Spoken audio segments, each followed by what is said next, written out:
Quelque chose est en cours. Je sens bien qu'on prend le train en marche, que les trois qui sont là ont dû se parler avant qu'on ne commence à les entendre. Marceline s'affiche en brune, dans le noir et blanc. Dans quelques secondes, elle va entrer en cinéma, s'avancer de son corps, de sa voix, vers la mise en scène d'une effraction de l'histoire. Ses bras, nus, portent un message à peine visible, un matricule bouleversant, qui fait intrigue pour ceux qui la filment en ce 16 mai 1960.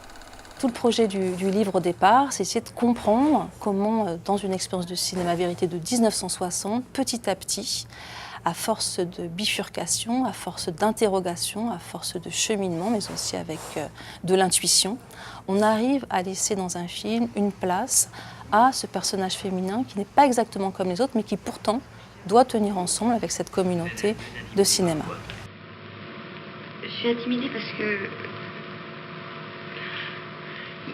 à un moment donné, il faut être prêt, puis je ne suis pas forcément, je crois. En ce moment, vous n'êtes pas intimidée, tout de suite? Non, tout de suite, là, non.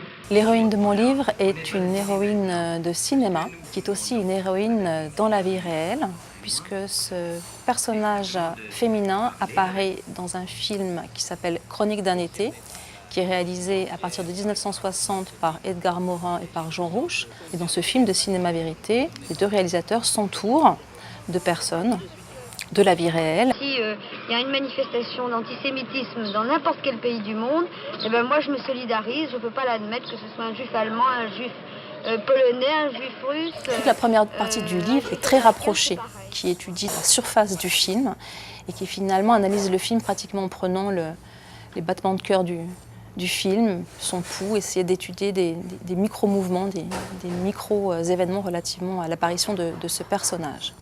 La deuxième partie consiste finalement à comprendre quelle est l'histoire de ce personnage de cinéma en documentant très précisément sa trajectoire de petite fille arrêtée, internée, déportée, rescapée, revenue. Et donc à partir de ce moment-là, on passe d'un décor naturel de cinéma parisien au site réel de la déportation, mais aussi de la mémoire aujourd'hui de cet événement.